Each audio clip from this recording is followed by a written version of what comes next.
Baik, izin Ustadz kita mulai. Nah, ini Masya Allah yang bertanya sudah banyak sekali.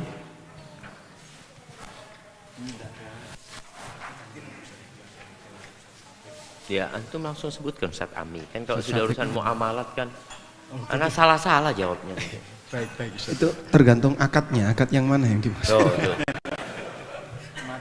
Akad ini ya. Kayaknya akad nikah ini Ustadz. Berat ini Ustaz. Nah, kayaknya bapak-bapak jadi nggak ngantuk kalau materinya akad nikah itu. Wah, ini melek terus ini Ustadz. Iya. Sebentar saya urutkan dulu bapak-bapak karena banyak yang masuk. Oke, kita mulai ya. Tadi Bapak Ibu seperti yang tadi saya sampaikan, kami akan mendahulukan untuk penanya yang paling awal terlebih dahulu. Tadi saya juga sempat ngebriefing Ustadz ya. Ustadz karena pertanyaannya banyak sehingga kemudian mungkin jawabannya langsung to the point karena nanti menjawab pertanyaan yang lain ya. Baik, kita mulai ya Bapak Ibu, bisa kita perhatikan bersama-sama. Semoga setiap pertanyaan adalah ilmu bagi kita semua ya. Pertanyaan yang pertama, Assalamualaikum warahmatullahi wabarakatuh. Semoga Allah menjaga Ustadz dan keluarga DKS, amin. Kami memiliki tabungan emas untuk biaya haji dan pendidikan anak-anak kami. Apakah hal tersebut diperbolehkan? Langsung ke Ustadz Ami Ustadz ya. Pinter moderatornya sudah Ustaz. Iya, kalau nggak pinter nggak mungkin jadi moderator Ustadz. Oh lihat Ustaz. Baik ya, mungkin berkaitan dengan topik yang disampaikan kemarin Ustadz. Fadol Ustadz. Ini nasibnya yang paling kecil ya. Pokoknya disudutkan siapapun harus bersedia menerima. Baik, alhamdulillah wassalatu wassalamu ala Rasulillah wa ala alihi wa sahbihi wa mawalah. Wa asyhadu an la ilaha illallah wahdahu la syarikalah wa asyhadu anna Muhammadan abduhu wa rasuluh sallallahu alaihi wa ala alihi wa sahbihi wa man tabi'al huda ila yaumil qiyamah. Mengenai hukum memiliki tabungan emas yang direncanakan untuk biaya haji atau kegiatan yang lainnya. Seperti yang kemarin sudah kita sampaikan bahwa orang soleh memiliki harta tidak dilarang. Karena itu saat Khidir menyampaikan penjelasan kenapa kau bangun ulang tembok yang mau roboh itu, Khidir mengatakan, wa ammal jidaru fakana li ghulamaini yatimaini fil madinati wa kana tahtahu kanzul lahuma wa kana abuhuma salihah. Tembok itu adalah tembok yang dimiliki oleh dua anak yatim di kota itu. Wa kana tahtahu kanzun lahuma, dan di bawahnya itu ada kanzun, ada harta simpanan. Wa kana abuhuma salihah, dan bapak dari dua anak yatim itu adalah orang saleh. Sehingga ini menunjukkan bahwasanya orang saleh boleh punya kanzun, boleh punya simpanan. Maka tidak jadi masalah ketika ada orang punya rencana untuk beramal soleh atau rencana untuk meninggalkan warisan tertentu bagi anaknya, dia diperbolehkan untuk memiliki simpanan baik dalam bentuk uang maupun emas atau yang lainnya. Cuman karena ini bentuknya emas, maka Anda terkena kewajiban zakat jika sudah mencapai nisab, digabung dengan uang. Total akumulasi emas, uang, kemudian piutang lancar, tabungan dan seterusnya, nanti ditotal jika nilainya sudah mencapai sekarang kurang lebih 180 juta, maka berarti sudah nisab, dan nanti ditunggu waktu setahun. Kalau genap setahun tidak kurang dari nisab, maka wajib dikeluarkan zakatnya. Wallahu a'lam. Baik, terima kasih Ustadz Ami. Jadi insya Allah sedikit yang bisa saya simpulkan tadi, insya Allah boleh gitu ya. Tetapi yang terpenting adalah memperhatikan untuk zakatnya ya, untuk nisabnya. Kita masuk ya Ustadz ke pertanyaan yang kedua. Ini ditujukan kepada Ustadz Syafiq. Assalamualaikum Ustadz Syafiq. Terkait sabar dalam birrul walidain, Ustadz, ternyata sabar saat ditinggalkan orang tua ternyata sangat berat. Sudah 1 tahun dipanggil ibu ana, tapi rasanya baru kemarin Bagaimana cara menguatkan kesabaran kehilangan ini Ustadz? Jazakallah khair. Izin Ustaz. Insyaallah. Ya Ustaz, khair Ustaz. Alhamdulillah wassalatu wassalamu ala Rasulillah ma ba'd. Keberadaan orang tua itu ujian yang butuh kesabaran. Meninggalnya orang tua juga ujian yang memerlukan kesabaran. Sebagian orang itu lebih sabar ditinggal mati orang tua daripada merawat orang tuanya. Karena dalam dua kondisi ini memang benar-benar bala buat hamba ya. Allah sudah mengatakan Jalla Jalaluh, wa nabluukum bisyarri wal khairi fitnah wa ilaina turja'un, kata Allah. Dan kami berikan bala kepada kalian yang bentuknya kebaikan dan keburukan. Dan dua-duanya itu fitnah, ujian buat kalian.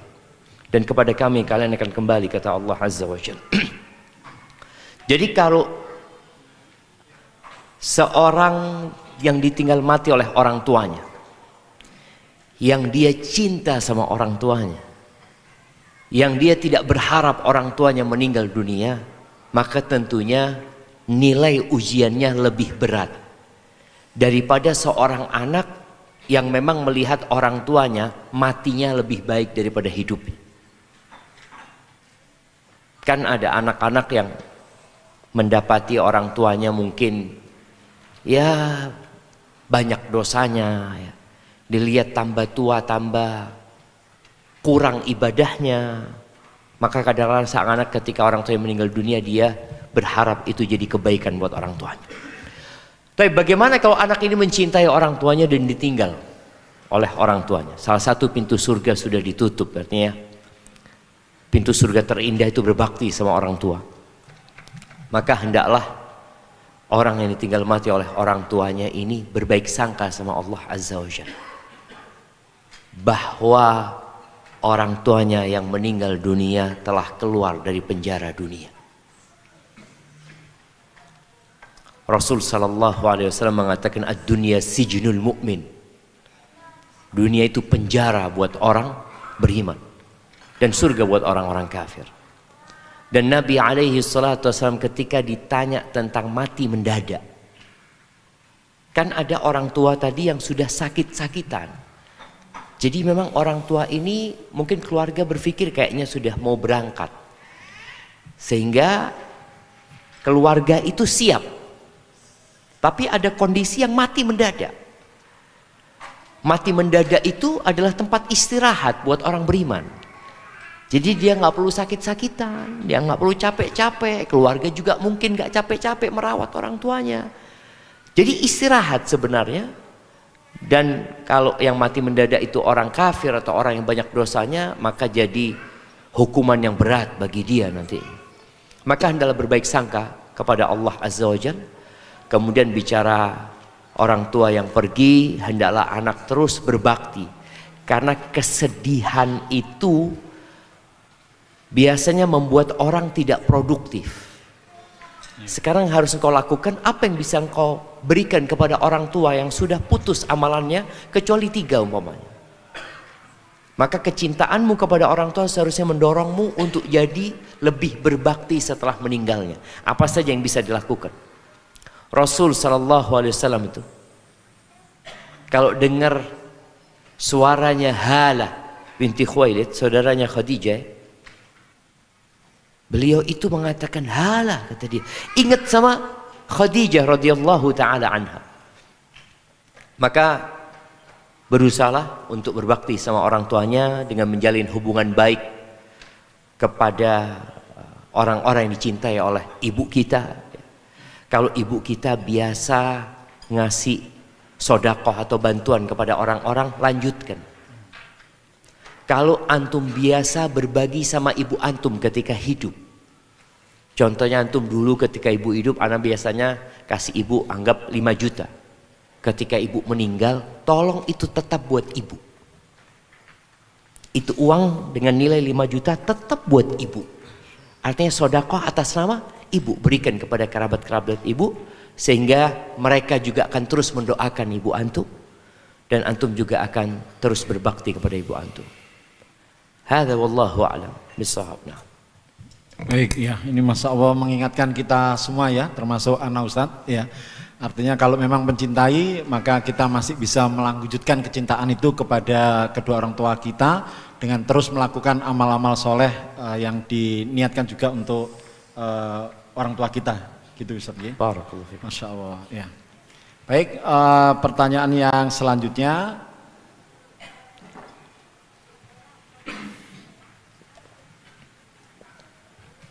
Nah, ini ada pertanyaan untuk langsung dua Ustadz ini Ustadz ya. Afwan, Ana Hanifan dari Tulungagung. Semoga Allah Azza wa Jalla memberikan kesehatan, keberkahan dan penjagaan untuk Ustadz dan keluarga dan untuk seluruh kaum muslimin. Dan semoga pertemuan ini di tempat ini tidak hanya menjadi pertemuan di dunia saja, namun semoga kita dipertemukan lagi di surga Firdaus tertinggi dan Allah izinkan untuk bisa saling memberi syafaat. Amin. Ya, Afwan izin bertanya. Yang pertama untuk Ustadz Ami, ya. Apakah ciri-ciri seseorang yang telah menjadi budak dunia sehingga bisa untuk bahan muhasabah diri? Ciri-ciri budak dunia, Ustadz. Itu cocoknya Ustaz Syafiq yang menyampaikan jawaban. Loh, ini kan urusan fulus Ustaz. Tadi yang dari Permodalan. modal ya. Kalau dia, masalah budak dunia, kaitannya jadi dengan kalau motivasi. budak anak budaknya Allah aja Ustaz. Masya Allah. Kan yang sabar itu hambanya Allah Ustaz. Iya, terus ini kedua nanti ada yang untuk Ustadz Syafiq. Loh. Nah, ini yang sebut Ustadz Ami dulu. Ya. Ciri-ciri budak dunia Ustadz. Ini supaya kita. Kayak apa Ustaz? Mungkin wajahnya, bajunya kelihatan. Masya Allah. Mohon izin Ustaz. Nanti tolong dilengkapi dan diluruskan kalau ada yang keliru. Nabi SAW, atau sebelumnya kita coba mengambil dalil dari Al-Quran.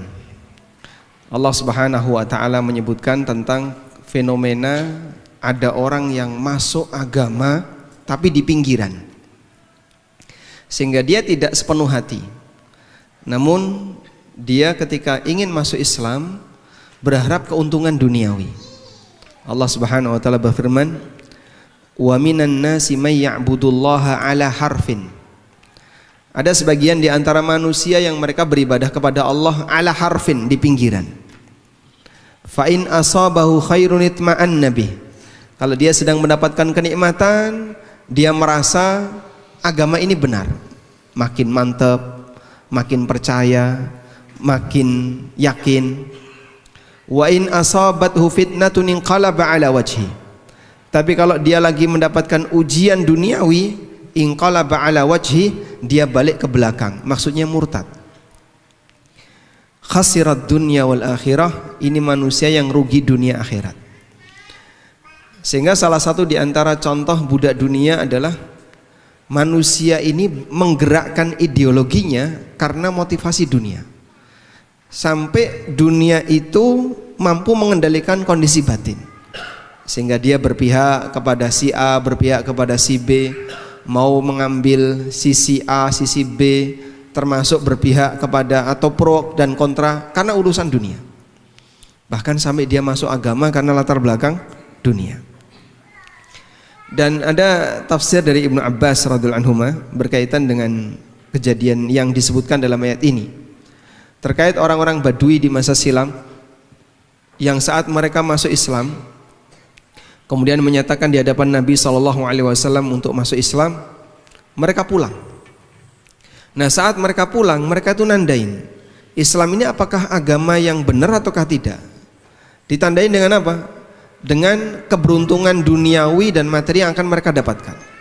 Kalau setelah mereka pulang, ternaknya makin bertambah, kemudian lahir anak laki-laki, lalu kudanya juga melahirkan anak. Intinya materi mereka semakin banyak. Maka mereka mengatakan hadza dinun saleh, ini agama yang baik. Sebaliknya ketika mereka setelah masuk Islam, kok mereka tidak mendapatkan seperti yang diharapkan. Ternaknya tidak semakin bertambah, susu yang dihasilkan dari produksi susu ternak tidak makin banyak, tidak mendapatkan anak laki-laki dan seterusnya. Maka dia mengatakan hadza dinun batil, ini agama yang batil. Sehingga standar kebenaran diukur dari keberuntungan duniawi. Dan cukup banyak orang yang seperti itu. Saat dia hijrah, dia berkomentar, katanya kalau orang itu hijrah rezekinya makin berkah, makin bertambah. Ini nyatanya pasca saya hijrah, nyari kerja makin susah, sumber pendapatan nggak ada, kemudian usaha sering gagal, nggak bener ini mesti. Terus dia balik lagi seperti semula. Dan contoh kasus seperti ini cukup banyak. Sehingga ini menandakan bahwa ada orang yang dia menjadikan materi duniawi sebagai standar kebenaran dari keyakinan yang dia ikuti. Dan nggak gitu. Makanya kalau orang hijrah, nggak ada jaminan ketika hijrah dia akan makin kaya. Nggak ada jaminan ketika dia belajar ilmu agama kemudian hartanya makin berlimpah. Karena tidak ada janji itu. Bahkan kita lihat para sahabat ketika mereka berjuang sampai mereka hijrah ke kota Madinah, mereka belum mendapatkan secara langsung aneka ghanimah yang jumlahnya besar. Baru diberi oleh Allah Subhanahu wa taala ghanimah yang besar ketika Khaybar sudah ditaklukkan. Karena itulah ada sebagian di antara sahabat yang ketika mereka hijrah sampai mati belum menikmati hasil duniawi. Seperti Mus'ab bin Umair radhiyallahu anhu. Sampai Abdurrahman bin Auf pada waktu beliau berpuasa kemudian dihidangkan aneka hidangan makanan berbuka. Dan itu pasca kaum muslimin mendapatkan banyak kejayaan dan aneka ghanimah. Hidangan yang mewah-mewah tadi dihadapkan di hadapan Abdurrahman bin Auf. Lalu sebelum beliau makan, beliau teringat perjuangan Mus'ab bin Umair.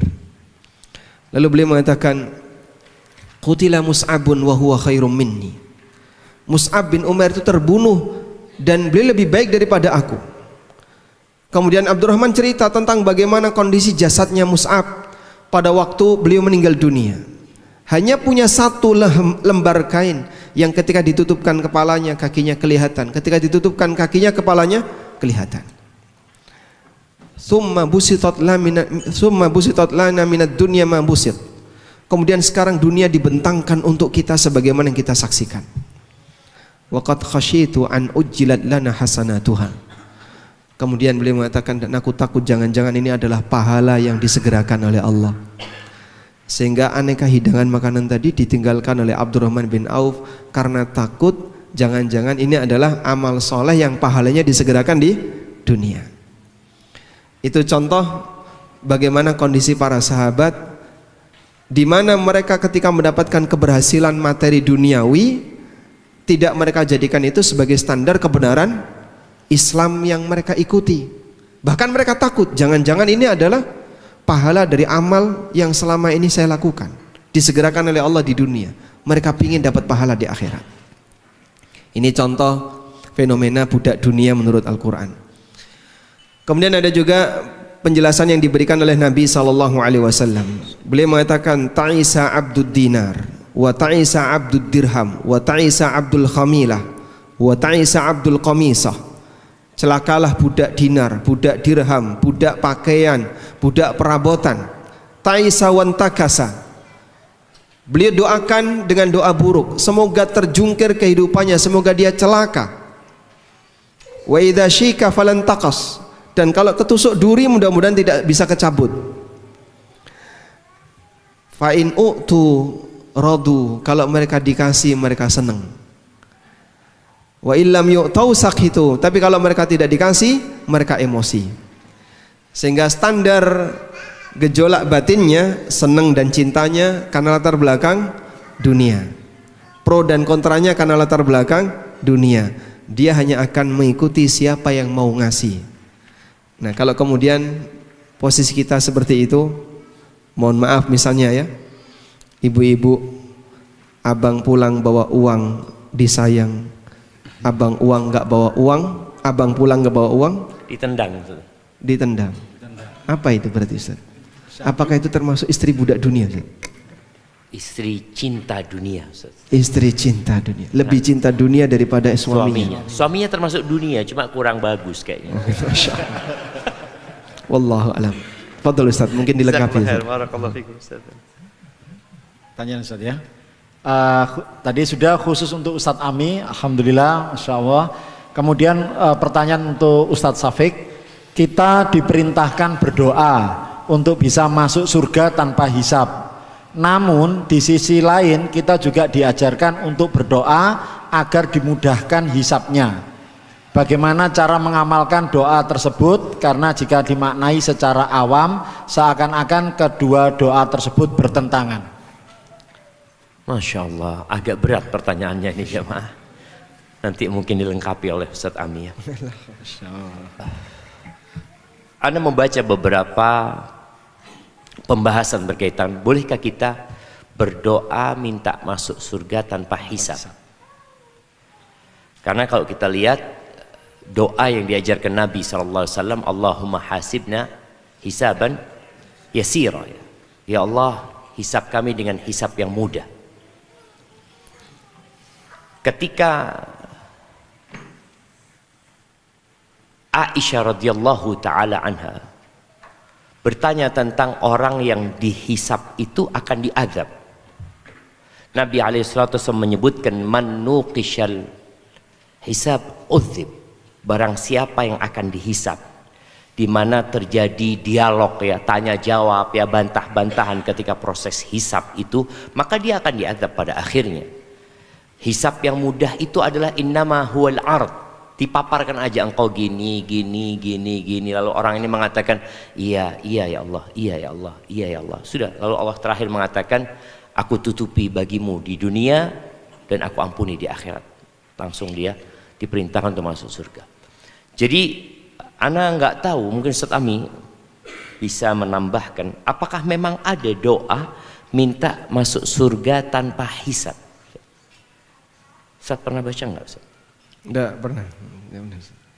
Iya, jadi nggak ada yang perlu dipertentangkan ya, sebenarnya, karena memang Rasul Shallallahu Alaihi Wasallam menjelaskan bahwasanya ada umatnya yang akan masuk surga tanpa hisab, tanpa azab. Lalu beliau menyebutkan ciri-cirinya. Yang perlu dilakukan adalah bagaimana memenuhi kriteria yang disebutkan Rasul Sallallahu Alaihi Wasallam. Ketika seorang hendak masuk surga tanpa hisab, tanpa adab, ya tolong dipenuhi perintah-perintah itu, dijauhi larangan-larangan itu ya. Tapi ketika doa, ya yang banyak dibaca Nabi Sallallahu Alaihi Wasallam adalah Rabbana atina fid dunya hasanah wa fil akhirati hasanah wa qina adzabannar. Kalau antum lihat doa ini minta kebaikan di dunia, kebaikan di akhirat, dan minta supaya nggak diazab. Waqina adzabannar, karena semua orang, nggak ada yang masuk surga selesai dari proses di padang mahsyar itu, nggak ada yang ceritanya tahu-tahu dia masuk surga, tahu-tahu dia ada di dalam surga, nggak ada. Semuanya akan melewati neraka. Makanya Allah Azza wa Jalla mengatakan wa in minkum illa wariduha kana ala rabbika hatman maqdiya. Tidak ada satupun di antara kalian kecuali akan memasukinya. Memasukinya di sini dimaknai adalah melewatin sirat. Semuanya akan melewatin sirat. Di sirat itu ada 3 kondisi. Ada orang yang lewat sirat tanpa terluka apapun. Ada yang cepat sekali ya. Dan kecepatan itu ditentukan dengan amalnya. Faman batta'a bihi amaluhu lam yusri' bihi nasabuh. Yang nggak bisa cepat karena amalnya kurang, nggak akan cepat karena nasabnya mulia, nggak bakal. Semua dengan amalnya. Dan ada yang sampai ke surga melewati sirat, tapi dia terluka-luka. Dan luka-luka itu pun sebagai penghapusan dosa dia. Dan ada yang melewati sirat kemudian terjatuh menuju ke neraka. Dan kita tahu bahwa akidah Ahlus Sunnah wal Jamaah, siapa saja yang mati dalam kondisi Islam, tidak pernah menyekutukan Allah Azza wa Jalla, maka niscaya dia akan masuk surga Allah walaupun harus berhenti dulu di neraka. Semoga Allah menyelamatkan kita dari api neraka. Kemudian doa Nabi SAW juga, beliau mengatakan Allahumma inni as'alukal jannah wa ma qarraba ilaiha min qaulin aw aman. Ya Allah, aku memohon kepadamu surga dan apa saja yang mendekatkan ke surga dari ucapan dan perbuatan. Jadi Anda nggak tahu berkaitan dengan doa minta surga tanpa hisab, minta masuk surga tanpa hisab, tanpa adab. Yang Anda baca memang ada diskusi di antara beberapa masyayikh tentang hal itu. Ada sebagian yang membolehkan, ada sebagian yang tidak menganjurkan hal itu. Oke, ada tambahan Mungkin Ustaz? peristiwa Ukasha bin Mihsan yang ya Rasulullah ij'alni minhum. Nah, Bisa jadi dalil saja. ya, Ukasha minta dijadikan dari 70 golongan 70 itu golongan ya. yang masuk 70 surga ribu tanpa golongan adab, tersebut tanpa ya. hisab. Nah, mungkin, tapi memang tidak ada doa secara teksnya teks nggak ada. minta masuk surga tanpa hisab, tanpa adab itu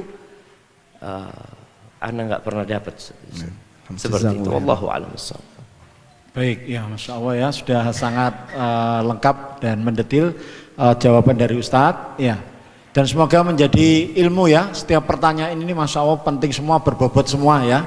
Jadi wawasan baru juga buat kita ya. Kita lanjut untuk pertanyaan yang selanjutnya. Assalamualaikum warahmatullahi wabarakatuh. Afwan mau tanya Ustadz tentang pemanfaatan harta. Berarti Ustadz Amin ya Ustadz ya. Pokoknya kaitan fulus langsung Ya, ini beliau ya. Ini yang punya fulus. Ilmu perfulusan ya. Nah, Masya Allah. Ternyata ada ilmu baru, Ustaz. Namanya ilmu perfulusan. Ahlinya ini Ustadz ya. Masya Allah ya. Tentang pemanfaatan harta, ada suatu kasus di mana ada sebuah pesantren ahlul bid'ah yang meminta bantuan ke saya untuk mengebor atau membuatkan sumur untuk aktivitas pesantren tersebut. Dikarenakan mereka sangat membutuhkan air untuk dibuat sehari-hari. Tetapi saya mengetahui bahwa aktivitas di pesantren tersebut jauh dari syariat. Di sisi lain dalam hadis sebaik-baik sedekah adalah sedekah air.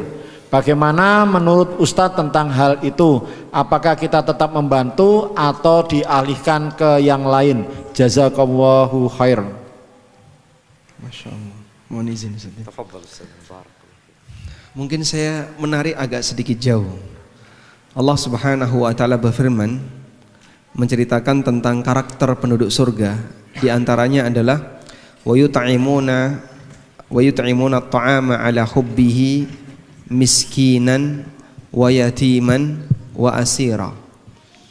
Mereka memberikan makanan yang mereka sukai kepada orang miskin, anak yatim, wa asira, dan asir. Asir yang dimaksud adalah tawanan. Dan tawanannya seorang muslim adalah non-muslim. Tawanannya muslim adalah non-muslim. Maka ini menunjukkan bahwa memberi makan kepada non-muslim hukumnya diperbolehkan dan bahkan termasuk di antara amal soleh yang disebutkan oleh Allah dalam Al-Quran. Dan Nabi SAW juga mengatakan fi kulli kabidin radbin ajrun. Setiap kebaikan yang kita berikan kepada makhluk yang bernyawa, makhluk yang hidup, di situ ada sisi pahalanya. Jika makhluk yang hidup yang tidak berakal, saat kita berbuat baik kepadanya, di situ ada sisi pahalanya, apalagi makhluk yang berakal seperti manusia. Oleh karena itu, memberikan kebaikan kepada manusia siapapun, baik muslim maupun non muslim, baik ahlu sunnah maupun yang selain ahlu sunnah, pada asalnya hukumnya dianjurkan. Selanjutnya, bagaimana kalau yang kita berikan kepada mereka ini ternyata praktek yang mereka lakukan dalam kegiatan ibadah dan seterusnya tidak sesuai dengan ajaran Nabi SAW? Maka di situ mungkin boleh kita bagi jadi dua. Yang pertama, jika bantuan yang kita berikan nanti berkaitan langsung dengan mendukung aktivitas masalah yang mereka lakukan. Sebagai contoh, kita membantu non-muslim tapi itu dipakai untuk kegiatan kesyirikan, jelas hukumnya dilarang. Karena Allah Subhanahu wa taala mengatakan wala ta'awanu 'alal itsmi wal 'udwan. Jangan tolong-menolong dalam praktek dosa dan maksiat. Yang kedua, jika bantuan yang kita berikan tidak membantu secara langsung, tidak mendukung kegiatan maksiat yang mereka kerjakan, berarti tidak masuk pada larangan wala ta'awanu 'alal itsmi wal 'udwan. Tidak masuk pada larangan itu. Terus, maka selanjutnya adalah kembali kepada hukum asal bahwasanya memberikan seperti ini hukumnya boleh, kecuali pada satu kondisi, apabila non muslim itu memerangi kaum muslimin. Kalau dia statusnya sebagai manusia yang sedang memerangi kaum muslimin, sebagai kafir harbi, orang kafir yang dia berhak untuk diperangi, maka kita tidak boleh memberikan bantuan apapun, karena yang harus ditampakkan adalah semangat permusuhan. Namun kalau tidak sampai pada tingkatan itu, misalnya non muslim yang menjadi tetangga kita, non muslim yang menjadi kawan kerja kita dan seterusnya, kita ngasih kebaikan kepada mereka berupa materi, silahkan. Karena seperti ini tidak dilarang oleh syariat, dan Allah menegaskan dalam Al-Quran, la yanhakumullahu 'anil ladzina lam yuqatilukum fid dini wa lam yukhrijukum min diyarikum an tabarruhum wa tuqsitu ilaihim. Allah tidak melarang kalian untuk berbuat baik dan bertindak adil kepada orang kafir yang mereka tidak memerangi kalian dan tidak memusuhi kalian, tidak mengusir kalian. Wallahu alam, karena ini sumur dan kita tahu hasilnya berupa air yang itu dimanfaatkan untuk wudhu dan seterusnya, berarti tidak ada kaitannya langsung dengan praktek pelanggaran yang mereka lakukan. Insya Allah tidak masalah jika Anda memberikan bantuan. Wallahu alam. Baik ya, Masya Allah ya jawabannya. Jadi insya Allah kalau langsung berkaitan dengan kehidupan tadi seperti air dan sebagainya, maka insya Allah tadi disampaikan boleh gitu ya. Barangkali kecuali ya Ustadz, kalau Ana sering juga dapat surat gitu ya, seperti proposal, surat permohonan itu untuk peringatan-peringatan Ustadz. Kayak misalnya mereka gitu minta bantuan pengadaan rokok misalnya, nah dan korek api, nah, seperti ini tidak boleh dipenuhi. Termasuk barangkali ada kegiatan gitu Ustaz, semacam peringatan, terus minta sumbangan sound horeg, nah itu tidak boleh. Oke, baik ya Ustaz ya. Baik, alhamdulillah ya, insya Allah sudah cukup jelas ya. Kemudian kita lanjut untuk pertanyaan selanjutnya. Assalamualaikum Ustaz. Waalaikumsalam. Izin bertanya Ustadz, bagaimana hukumnya membicarakan atau mendiskusikan berita-berita yang sedang viral? Lalu bagaimana kiatnya agar tidak terjatuh dalam menyia-nyiakan waktu? Mohon arahannya. Jazakumullah khairan wa barakallahu fikum. Ya. Ini memang fenomena sekarang Ustadz, adanya sosial media, itu tangan kok langsung pingin tahu itu Ustadz. Dan itu berlarut-larut kadang. Subhanallah jemaah ya. Memang di antara tanda-tanda kiamat itu intisyarul qalam. Intisyarul qalam itu tersebarnya pena, di mana semua orang bisa nulis, ya semua orang bisa baca. Yang dulu ya orang yang bisa baca itu hanya sedikit, apalagi yang bisa nulis.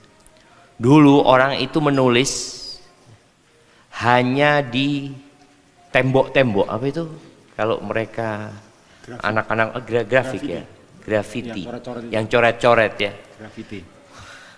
Mereka ingin menceritakan atau ingin mengekspos apa yang di hatinya dengan tulisan-tulis. Sekarang enggak, orang sudah bisa bikin status ya, orang bisa menvideo kejadian lalu disebarkan kemana-mana ya. Maka seorang muslim harus lebih bijak menghadapi hal itu ya. Dalam hadis yang diriwayatkan oleh Al Hasan bin Ali bin Abi Thalib radhiyallahu taala anhu, Nabi alaihi salatu wasallam mengatakan, min husni islamil mar'i tarkuhu ma la ya'ni.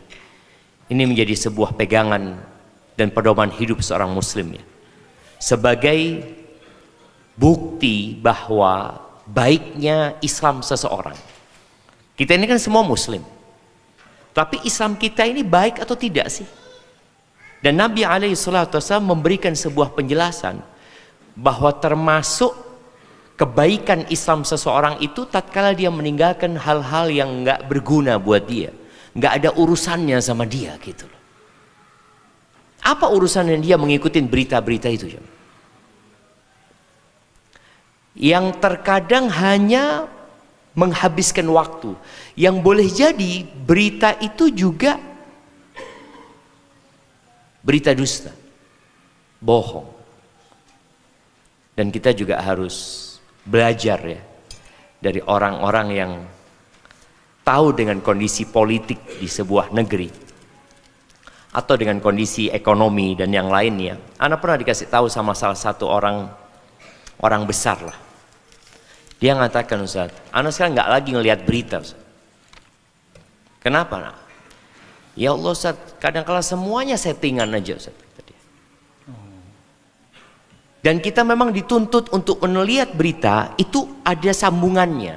Berita ini lanjut ini, lanjut ini, lanjut ini. Akhirnya habis waktu kita untuk melihat berita yang boleh jadi seperti yang dilarang oleh Nabi SAW atau dibenci oleh beliau adalah wa karihalakum qila wa qala.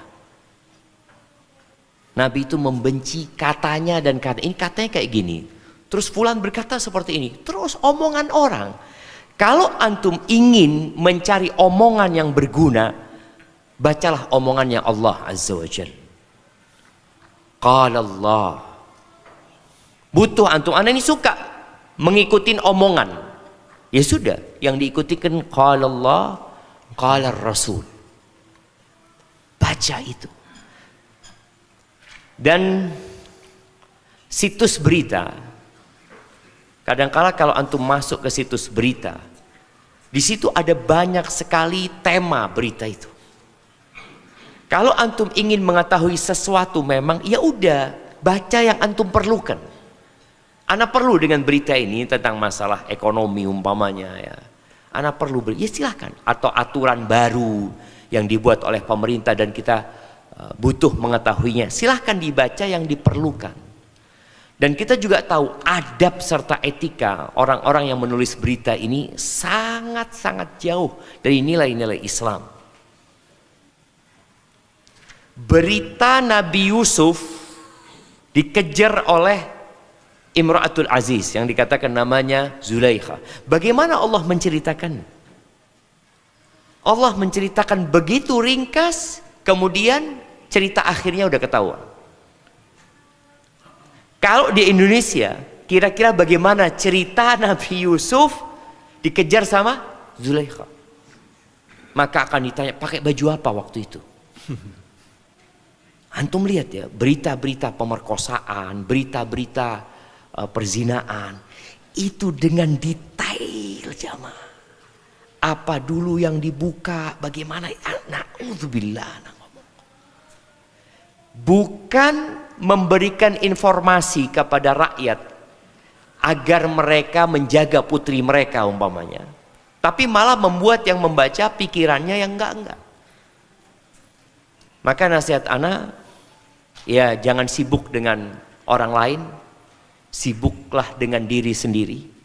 Ada orang yang sibuk dengan status orang lain, yang akhirnya dia sakit hati gara-gara status orang yang dia tidak ada niat sama sekali untuk menyindir siapapun, tapi karena dia posisinya seperti itu, ini kayaknya nyindir ana. Maka tolong berusaha untuk meninggalkan yang seperti itu, sibukkan dengan hal yang bermanfaat. Kemarin juga ana sampaikan, ketika antum pegang handphone, pertama yang antum buka yang manfaat dulu. Pertama yang dibuka. Kalau antum di situ ada aplikasi doa, antum buka aplikasi doa dulu lah. Kalau ada Quran, buka Quran lah dulu, baru yang lainnya. Soalnya kebaikan itu melahirkan kebaikan.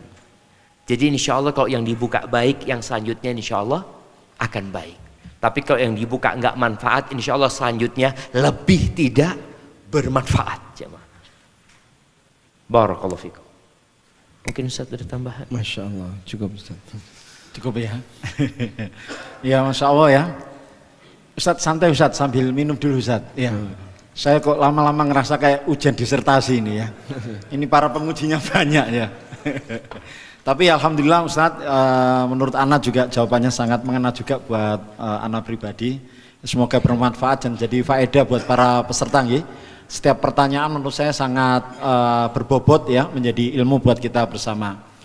Ini sebenarnya gilirannya ke Ustadz Ami, tapi saya sebagai moderator untuk kali ini minta Ustadz Safik yang menjawab dahulu Ustadz. Ya. Nggak adil ya Ustadz ya. Tidak adil, baru ngomong anak capek suruh ngomong lagi. Ustadz gimana dia Ustadz? Tapi moderator kan punya hak Ustadz mengatur tanya jawab peserta sama pembicara itu Ustaz. Masya Allah. Iya. Ini hak veto ini Ustaz ya. Iya. Nah, Baik Ustaz ya, mohon izin Ustaz. Iya. Jatah di tengah lebih banyak. Yang di tengah ya. Baik, Assalamualaikum Ustaz. Semoga Allah merahmati Ustaz beserta keluarga besar Ustaz. Saya ingin bertanya, saya sudah menikah hampir 8 tahun dan memiliki 3 anak. Hampir setiap hari saya merasa suami saya sangat minim inisiatif dalam banyak hal. Jarang mengajak berbicara, memberi perhatian, hadiah atau membantu dalam urusan mendidik anak. Saya merasa beliau cuek dan kurang tertarik pada saya. Padahal saya sudah berusaha sebaik mungkin berinisiatif, merayu dan juga menampakkan diri di hadapannya, namun responnya membuat saya sering kecewa. Akhirnya saya memilih untuk mengikhlaskan, tidak lagi berinisiatif, membangun komunikasi yang hangat dan hanya berharap cinta serta ridha Allah, tanpa lagi mengharapkan perhatian dan perlakuan hangat dari suami. Pertanyaan saya, pertama, apakah saya berdosa Ustadz karena sebagai istri sudah tidak punya inisiatif menjalin kehangatan dengan suami? Yang kedua, apa nasihat Ustadz untuk kami berdua agar rumah tangga ini tetap diridhoi oleh Allah? Barakallahu fikum. suaminya ada di sini. Nah, ini enggak tahu juga. Kita asumsikan hadir saja Ustadz. Kita asumsikan hadir. Iya insya Allah ya. Karena tadi ada harapan pesan nasihat untuk berdua gitu Ustadz. Mungkin boleh ditanya, yang anaknya 3 angkat tangan. Oke, yang anaknya 3. Iya. Yang anaknya 3. Yang anak 3 kasih hadiah gimana? Ya. Yang anaknya 3 angkat tangan ya. Loh, ini kayaknya salah satu dari ini Ustaz. Oke, pokoknya itu ya salah satu itu ya. Suaminya ya. Ya, kasih hadiah. Angkat tangan jemaah. Nah. Masya Allah langsung deh. Oke, yang cuek kita kasih hadiah 2. Pelan-pelan semakin terkuak ini ya. Baik ya. Ya mungkin tapi ini juga untuk semua ya Bapak-bapak ya. Ada kalanya kita juga demikian Ustaz. Kadang terus kayak merasa kaku, kurang perhatian dan sebagainya. Fadhil Iya. Ustaz ya. Jamaah, tajri riyah bima la tashtahi sufun. Dulu orang Arab mengatakan angin kadangkala bertiup tidak sesuai dengan keinginan nelayan. Tapi apa sikap yang harus diambil? Ini dalam semua hal ya. Dalam urusan rizki juga sama. Dalam urusan komunikasi mungkin juga sama. Hubungan anak sama orang tua, hubungan suami istri, ya. Hubungan mertua sama menantu. Dalam semua kondisi itu, yang akan membuat orang tetap bisa berbahagia adalah menerima. Tapi kalau kita sudah mulai membandingkan, dan ini penyakitnya medsos sekarang jemaah, maka jangan sering nonton medsos kemudian nanti suaminya dikirimin. Dia sudah mulai membandingkan suaminya dengan orang lain, dan selalu perbandingan itu zalim. Dia akan membandingkan yang terburuk di suaminya dengan yang terbaik di orang lain. Padahal kalau mau membandingkan ya apple to apple dibandingin gitu loh. Ini enggak. Hanya yang dia lihat di kamera tentang seorang istri yang dikasih bunga sama suaminya. Kemudian sang istri kirim kepada suaminya. Jadi yang menjadi standar orang itu harmonis, yang menjadi standar orang itu bertanggung jawab, yang menjadi standar orang itu perhatian kepada keluarga, yang sekarang apa? Kalau nggak TikTok, Instagram. Ya antum akan hidup menderita. Tapi kalau antum melihat, ini loh suamiku. Suamiku ini punya banyak kekurangan. Hitung kekurangannya. Dan perempuan biasanya memang suka mengingat kekurangan suaminya, lupa dengan kelebihan suaminya. Sampai ada cerita seorang istri yang datang kepada suaminya, kemudian dia ngomong, "Bang, kita ini udah lama nikah, Bang. Coba kita saling koreksi, Bang. Antum tulis semua kekurangan ana dan ana tulis semua kekurangan ana. Oh, antum tulis semua kekurangan ana tulis semua kekurangan antum." Kata suaminya, "Siap." Sudah ini pisah tempat jamaah, dapat berapa menit atau berapa jam, istrinya datang. "Sudah Bang?" "Sudah, alhamdulillah." Dikasih suaminya kertas dari istrinya. Full satu kertas ya, Mak. Ini suamiku kayak ini, waduh, kata suaminya. Banyak banget kekurangan anak ini di mata istri anak. Istrinya balik lagi, Bang, kok kosong kertasnya, Bang? Kata sang suami, aku menerima engkau apa adanya. Loh iya jemaah. Kita kalau berharap lebih, apalagi dengan punya perbandingan, kita nggak akan pernah bahagia dengan pasangan kita. Ya udah, pasanganmu memang kayak gitu. Dan disebutkan oleh seorang peneliti di barat sana bahwa saya 60, ini penelitian selama 30 tahun disebutkan yang terhadap sebuah rumah tangga. Ternyata ada 69% dari masalah rumah tangga itu nggak ada solusinya. 69%. Yang 31 ada solusinya, harus dibenerin ini dan itu. Kenapa? Karena dua insan ini memang nggak sama gitu. Punya karakter yang berbeda, punya kebiasaan yang lain. Ketika Anda membaca penelitian itu, Anda jadi ingat dengan firman Allah Azza wa Jalla. Allah itu mengatakan wa'ashiruhunna bil ma'ruf. Fa in karihtumuhunna fa asa an takrahu syai'an wa yaj'alallahu fihi khairan katsiran. Allah itu mengatakan, pergaulilah istri-istrimu dengan cara yang patut. Dan jika engkau benci, nggak suka sama mereka, apakah perbaiki dia, luruskan dia, kalau nggak ceraikan? Subhanallah, Allah mengatakan boleh jadi yang kalian benci, di situ Allah jadikan banyak kebaikan. Dan Nabi juga memberikan arahan, la yafraq mu'minun mu'minah, nggak boleh seorang laki-laki, seorang suami yang beriman membenci istrinya yang beriman. Begitu pula seharusnya sebaliknya, in kariha minha khuluqan radiya minha akhar. Kalau ada perilaku dari pasangan yang dia tidak sukai, bukankah ada yang lain yang dia sukai gitu loh. Jadi kita disuruh fokus kepada kelebihan, bukan kepada kekurangan. Kalau tadi sang istri mengatakan, suami aku sudah berusaha ini dan itu, dia fokus kepada kekurangan suami. Maka kemudian dia berpikir suaminya udah nggak punya kebaikan lagi. Dia fokus mencari ridha Allah. Aku mencari cinta Allah. Loh, suamimu nggak ada kebaikan. Ada seorang perempuan ini live telepon seorang mufti di Mesir kalau nggak salah. Dia sebutkan suamiku kayak semua jelek. Suamiku nggak tanggung jawab. Suamiku nggak perhatian, ini itu macam-macam. Tunggu kata syekhnya. Tunggu dulu. Engkau makan dari mana? Dari suami. Terus listrik yang bayar di rumah? Ya suami. Engkau bilang suamimu nggak ada kebaikan. Jadi memang ada laki-laki yang tidak pandai mengungkapkan cinta dan perhatiannya. Ada. Kita bergaul dengan kawan-kawan kita, itu ada yang kaku sekali. Kalau jalan itu kayak tembok jalan. Orang, assalamualaikum. Waalaikumsalam. Yes, memang kayak gitu dia gitu loh. Kita jangan bilang, oh ini orang kok kayak gini. Anda, memang dia kayak gitu. Dan engkau punya suami seperti itu, ucapkan alhamdulillah. Dia masih bertanggung jawab. Oke, dia punya kekurangan. Tadi dia kurang perhatian. Ini anak ngomong buat istri dulu jamaah ya. Bentar lagi buat bapak-bapak. Tunggu jamaah. Nah, anak izin minum dulu Ustaz. Udah senang sebenarnya mereka Ustaz. Pas nasihat. Pembelaan dari Ustaz Syafiq ya. Nah, Pas nasihatnya. iya, tapi memang tadi seperti itu. Ada suamimu itu kayak gitu memang. Ya udah kayak gitu. Sampai kapan? Mungkin sampai mati. Kayak gitu suamimu. Karena memang hidup ini ujian jemaah. Ya udah bismillah. Tadi ada kelebihan suami. Suamimu alhamdulillah sholat 5 waktu. Makanya anak kadang-kadang kalau ada perempuan sudah curhat, dia sebutkan suaminya kayak gini.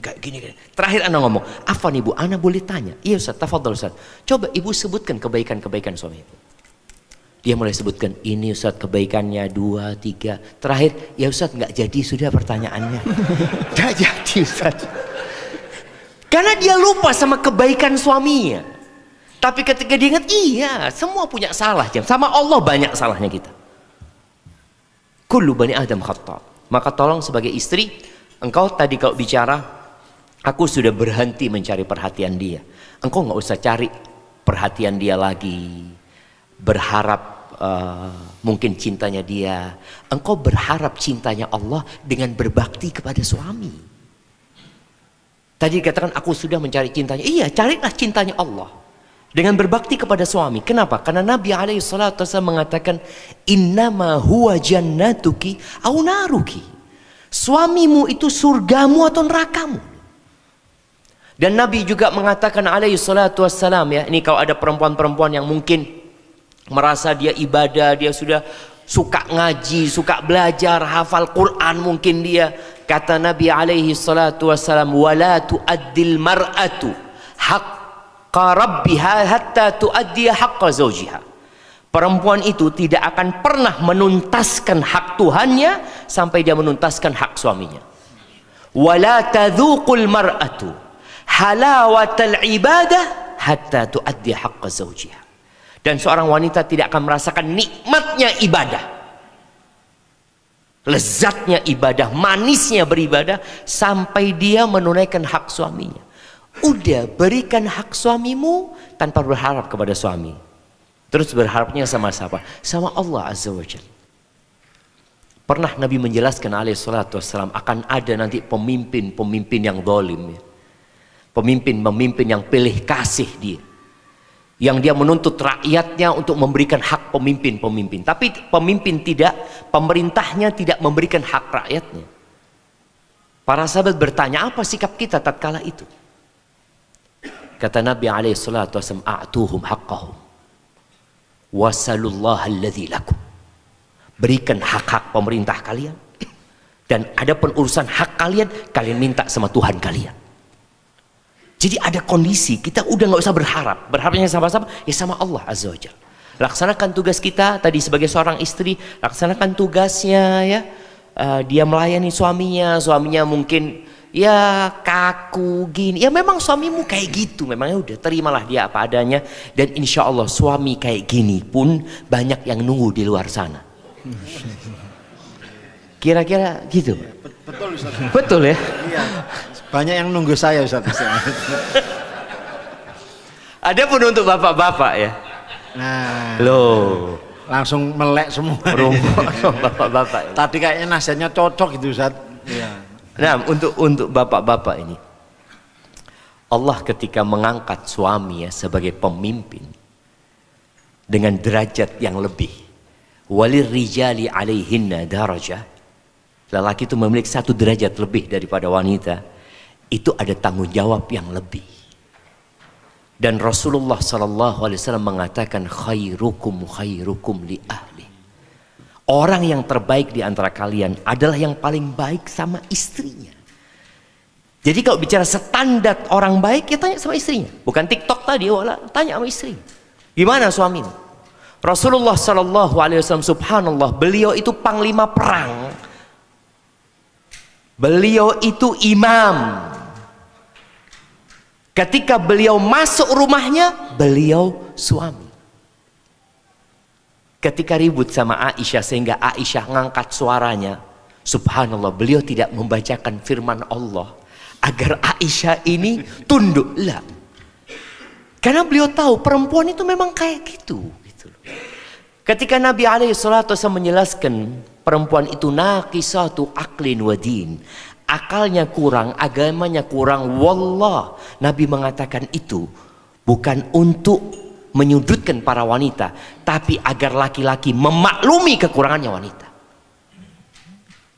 Engkau menikahi dengan seseorang yang kurang, engkau pemimpinnya, engkau yang seharusnya menyempurnakan dia. Dan perempuan ini akan mengulangi kesalahannya 2 kali, 3 kali, 4 kali, bahkan mungkin ratusan kali. Ya tadi disebutkan 69% nggak ada solusinya. Solusinya apa? Engkau maklumi dia. Engkau nggak harus merubah dia. Yang harus dilakukan adalah memaklumi kekurangan dia. Dan memang yang dibutuhkan wanita itu bukan hanya uang. Maka kita lihat Rasul SAW, beliau itu mengungkapkan cintanya. Ketika ditanya siapa yang paling kau cintai, Aisyah. Beliau ungkapkan cinta, dan itu bukan sesuatu yang tabu, jemaah. Bagaimana Rasul SAW ketika makan bareng sama istrinya, kemudian mandi bareng. Sekarang bapak-bapak antri sama istrinya. Apa dulu yang mandi? Antum dulu lah. Antum. Loh, kok ketawa ini bapak? Juga antri di rumah mandi. santri. Nabi mandinya bareng sallallahu alaihi wasallam. Karena tahu perempuan ini subhanallah butuh disentuh perasaannya. Dan kalau gelas itu kosong, antum tidak kasih perhatian, antum tidak kasih sayang, di luar sana juga banyak serigala-serigala yang siap mendengar curhatan istri antum. Wallahi sahih. Itu realitanya. Maka tolong khususkan waktu untuk istri, ya, untuk keluarga. Nabi SAW mengatakan tahadu tahabu, berbagilah hadiah kalian, ya. Itu akan menumbuhkan kecintaan di antara kalian. Rasul SAW, ya, lomba lari sama Aisyah radhiyallahu taala anha. Itu dilakukan sama Nabi alaihissalam. Dan beliau ketika di rumah, kata Aisyah radhiyallahu anha, kana fi mihnati ahli. Beliau bantuin urusan keluarganya sudah. Sampai rumah urusan keluarga gitu. Itu mungkin ada tambahan Ustaz? Masya Allah. Ini saya kalau boleh ngasih komentar, seketika mendengarkan ceramah Ustadz, ibu-ibu langsung berubah jadi Khadijah Ustadz. Masya Allah. Jadi pulang dari daurah jadi Khadijah. Allahumma. Mungkin bertahan 3 hari Ustadz. Bertahan 3 hari. Oh, pengalaman Ustadz ini kayaknya. Masya Allah. Ya. Baik, alhamdulillah. Jadi nasihat yang sangat mengena buat kita, bapak-bapak, dan juga tadi buat ibu-ibu, ya. Jadi adil nasihatnya Ustadz, ya. Barakallah. Masya Allah. Ya. Kita lanjut, ya, untuk pertanyaan selanjutnya untuk Ustadz Ami kali ini. Ya. Bismillah, izin bertanya Pak Ustadz terkait tafsir surat Al-Baqarah ayat 214. Apakah kita tetap bisa meraih surga meski saat ini kami merasakan fasilitas dan kenyamanan hidup? Al-Baqarah 214. Ya. Am hasibtum an tadkhulul jannata walamma ya'tikum mathalul ladzina khalau min qablikum. Baik. Saya baca. Apakah kita masih bisa merasakan kenyamanan surga? Keindahan surga dengan kenyamanan fasilitas yang kita miliki saat ini. Syarat untuk bisa masuk surga adalah beriman. Sebagaimana yang ditegaskan oleh Nabi SAW, la yadkhulul jannata illa mu'minun. Tidak ada yang boleh masuk surga kecuali orang yang beriman. Dan Nabi SAW mengatakan, man mata wa huwa ya'lamu annahu la ilaha illallah dakhalal jannah. Barang siapa yang mati dan dia punya prinsip ilmu la ilaha illallah, maka dia masuk surga. Dan masih banyak dalil-dalil yang lain yang menunjukkan tentang syarat untuk masuk surga adalah ketika dalam diri seorang hamba ada iman. Maka siapapun yang mukmin, seberapapun hartanya, seperti apapun status sosialnya, setinggi apapun jabatannya, selama dia mukmin, dia punya hak untuk masuk surga. Hanya saja dengan aneka kekayaan yang dia miliki, maka bisa jadi akan memperlama kesempatan dia untuk bisa segera masuk surga. Karena dia akan menjalani hisab yang lebih panjang. Sebagaimana disabdakan Nabi SAW dalam hadis riwayat Muslim, bahwa orang fakir di kalangan kaum muslimin, mereka masuk surga lebih dulu dibandingkan orang kaya, binisfi yaumin, dengan selisih waktu setengah hari. Setengah hari sama dengan 500 tahun. Disebabkan apa? Karena mereka harus menjalani hisab yang lebih panjang. Maka seorang hamba ketika dia memiliki banyak fasilitas hidup dan aneka kekayaan, dia akan menghadapi kondisi hisab yang panjang. Tapi bukan berarti posisi surganya lebih rendah dibandingkan orang miskin. Di sini hanya menjelaskan tentang kondisi dia tertunda untuk segera masuk surga. Bukan menjelaskan bahwa dia berada di derajat surga lebih rendah dibandingkan orang miskin. Bisa jadi ada seorang yang kaya dan dia gunakan kekayaannya untuk ketaatan. Namun kemudian ketika dihisab oleh Allah, semakin menambah nilai dari derajat dia di surga, sehingga dia menempati surga dengan derajat yang lebih tinggi. Tapi mungkin dia tertunda untuk segera masuk surga. Itulah konsekuensi posisi seorang hamba yang dia diberi oleh Allah Subhanahu wa taala kenyamanan hidup. Dan Ada seorang nabi yang beliau memiliki kekayaan yang luar biasa. Kerajaannya besar, bahkan kerajaannya meliputi pasukan yang kelihatan dan yang tidak kelihatan, jin dan manusia, yang berakal dan yang tidak berakal, termasuk binatang bagian dari pasukannya. Nabi siapa? Sulaiman alaihissalam. Dan Allah mengatakan kepada Sulaiman, hadza ata'una famnun au amsik bighairi hisab. Ini adalah pemberian dari kami. Famnun au amsik, kau kasihkan ke orang lain atau kau tahan untuk dirimu, bighairi hisabin, semuanya tanpa hisab. Untuk menjadi seperti Sulaiman kita tidak bisa, karena itu keistimewaan yang diberikan oleh Allah kepada sang nabi. Namun setidaknya kita memperjuangkan agar bagaimana harta yang kita miliki ketika dihisab oleh Allah, pada saat kita dihisab harta itu tidak menjadi sumber masalah. Karena itu Ali bin Abi Thalib mengingatkan tentang karakter dunia. Kata beliau, awwaluhu ana wa akhiruhu fana, fi halalihi hisabun wa fi haramihi azab. Awalnya ketika mencari orang itu capek. Dunia itu awalnya melelahkan. Maksudnya ketika orang mencari capek. Untuk mendapatkan dunia butuh perjuangan yang berat, melelahkan. Wa akhiruhu fana, tapi ujungnya semuanya akan fana. Baik pemiliknya dulu yang mati sebelum hartanya hilang, atau hartanya dihilangkan oleh Allah sebelum pemiliknya mati. Fi halalihi hisabun, yang halal dihisab, wa fi haramihi azab, yang haram diazab. Tidak ada pilihan yang ketiga. Maka kalau kita tidak bisa menghindari hisab, minimal pastikan harta yang kita miliki tidak menjadi sumber masalah ketika di akhirat. Wallahu a'lam. Ada tambahan? Iya, Masya Allah ya. Jadi renungan kita bersama bapak-bapak, ibu-ibu, untuk bisa menggunakan mungkin harta atau aset kita supaya tetap bisa bermanfaat ya, kurang lebih demikian, agar bisa memperingan hisab kita kelak. Kita lanjut ya bapak-bapak untuk pertanyaan selanjutnya untuk Ustadz Syafiq insya Allah ini. Bismillah. Assalamualaikum Ustadz, izin bertanya Ustadz, dalam rumah tangga, ini pas selalu rumah tangga ke Ustadz ini gilirannya Ustadz ya. Masya Allah ya. Dalam rumah tangga kadang istri ikut membantu suami mencari nafkah.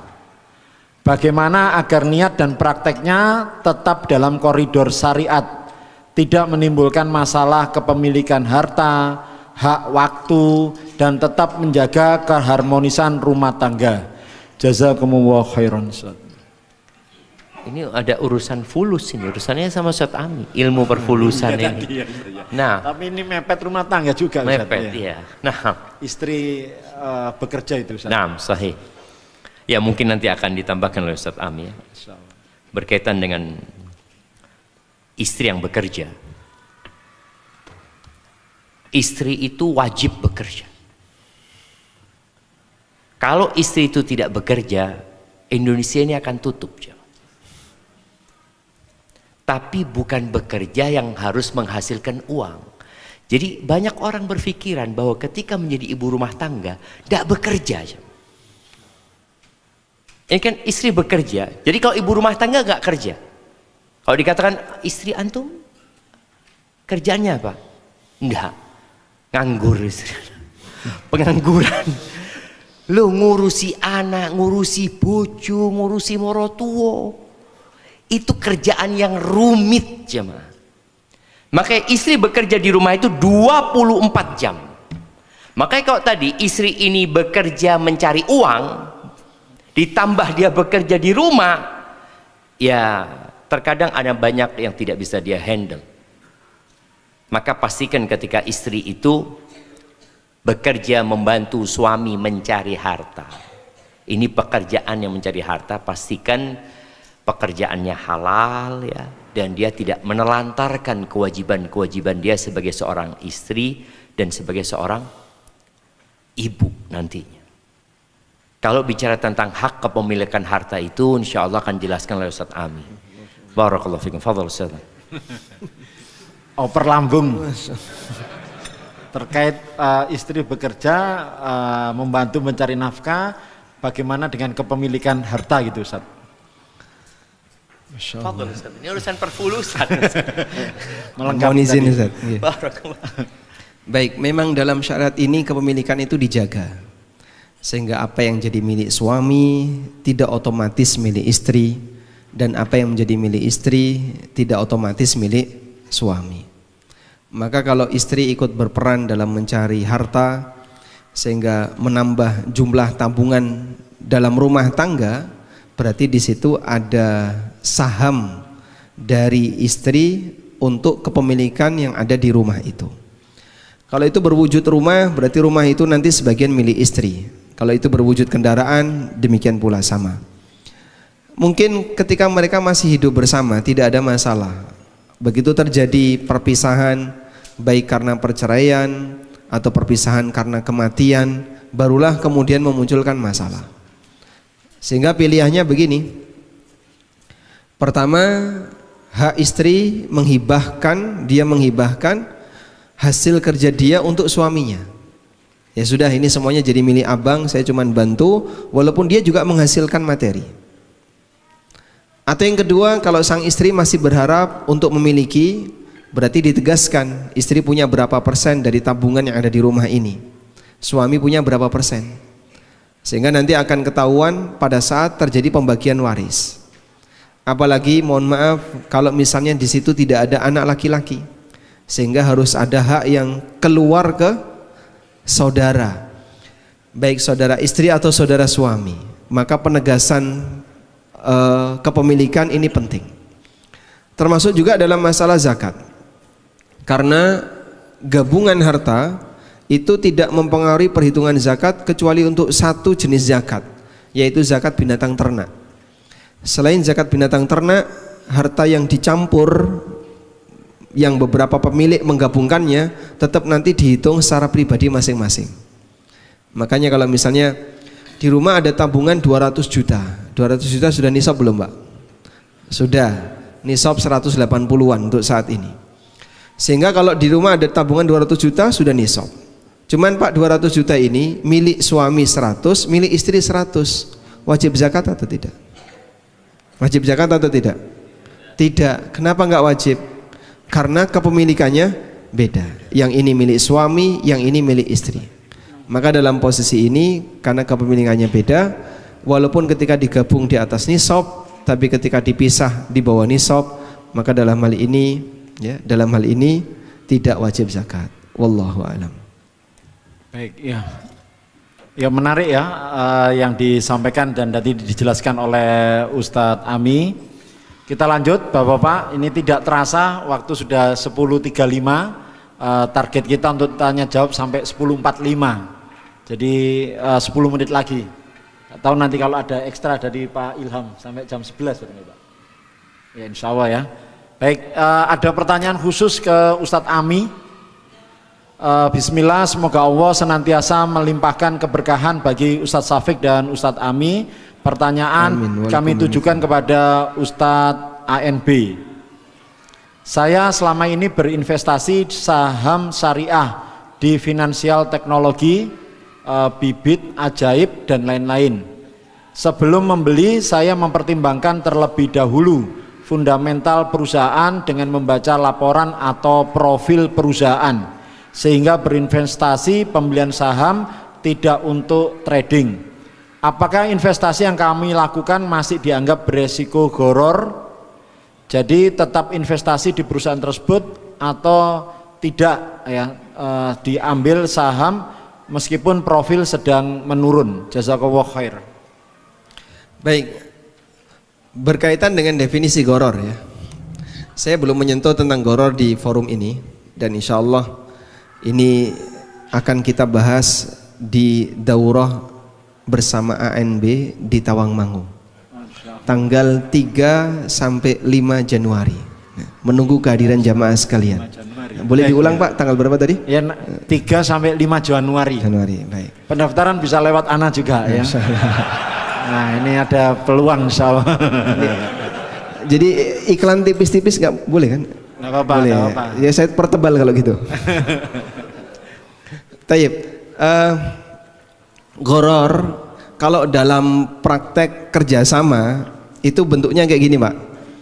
apabila ada salah satu pihak dia mendapatkan jaminan keuntungan, tapi pihak yang kedua tidak ada jaminan keuntungan, atau salah satu pihak aman dari resiko kerugian, pihak yang kedua tidak aman dari resiko kerugian, praktik inilah gharar. Sebagai contoh ya, sebagai contoh, di zaman Nabi SAW ada kerjasama kelola lahan, tapi investor itu minta bagian tertentu. Misalnya, saya mau ikut, tapi dengan syarat saya dikasih bagi hasil untuk Lombok saja, sehingga ini lahan ditanami Lombok sama jagung, saya yang Lombok, kamu jagung. Praktek ini nggak boleh. Kok bisa Pak? Siapa yang menjamin kalau Lombok lebih untung dari jagung atau jagung lebih untung daripada Lombok? Paham insyaallah? Baik, contoh yang kedua, saya menaruh bibit sapi di tempatnya si A, sapi betina, nanti dibesarkan, kalau sudah besar dikawinkan. Kesepakatannya anak pertama punya saya, anak kedua punya petani. Praktek ini boleh atau tidak? Dan ini yang lazim di masyarakat, ini yang umum di masyarakat. Kenapa nggak boleh Pak? Siapa yang menjamin setelah dia melahirkan anak pertama akan melahirkan anak kedua? Begitu habis melahirkan anak pertama jadi punya saya, setelah itu sapinya pegatan, cerai. Ada nggak peluang untuk dapat anak kedua? Nah, praktek seperti inilah yang dimaksud kategori gharar dalam fikih mudharabah atau dalam praktek kerjasama. Tapi kalau Bapak tanam saham atau tanam modal ke usaha A, lalu A ini bekerja dengan modal yang Bapak berikan, kan itu nggak jelas Pak, bisa untung bisa rugi, nggak jelas untung dan rugi, itu urusan takdir. Dan sesuatu yang berkaitan dengan masalah takdir, kita tidak ada yang tahu. Kalau itu dijadikan sebagai alasan gharar, maka semua hidup ini gharar semua. Sebagai contoh ya, Bapak ikut daurah, bayar atau gratis? Bayar. Saat Bapak daftar, Bapak sudah memastikan belum kalau nanti daurah ini akan sangat menarik atau tidak menarik atau kurang menarik? Nah, nggak tahu. Gharar nggak kayak gitu Pak? Gharar atau tidak? Gharar. Kalau gharar nanti semua jual beli gharar semua, nggak boleh semua. Makanya gharar tidak dilarang secara mutlak. Ada bagian ketidakjelasan yang itu karena keterbatasan pengetahuan manusia. Kamu adalah hamba yang tidak tahu hal yang gaib, maka dalam transaksi kamu pasti ada sisi tidak jelas. Gharar yang tidak jelas seperti ini, yang tidak mungkin bisa dihindari, ini disebut dengan gharar mughtafar, ketidakjelasan yang ditoleransi. Bapak misalnya ya beli HP ya, beli HP Pak. Bapak ketika beli HP ini dibongkar nggak IC-nya Pak? Saya pengen tahu detail. Bongkar? Tidak kan? Sehingga Anda ketika beli HP ini Anda cek sudah memenuhi standar ISO telepon, ISO SMS, dibeli. Walaupun Anda tidak tahu detailnya kayak apa. Gharar nggak itu? Ada sisi gharar, tapi ghararnya apa? Mughtafar. Baik. Untuk itu seperti pertanyaan yang tadi disampaikan, saya tanam modal atau beli saham di sebuah perusahaan. Setelah membaca profil perusahaan ini tidak ada masalah. Cuman namanya kondisi kesehatan perusahaan kan naik turun ya. Kadang naik kadang turun. Kan itu nggak jelas Pak. Ya semua namanya usaha juga nggak jelas.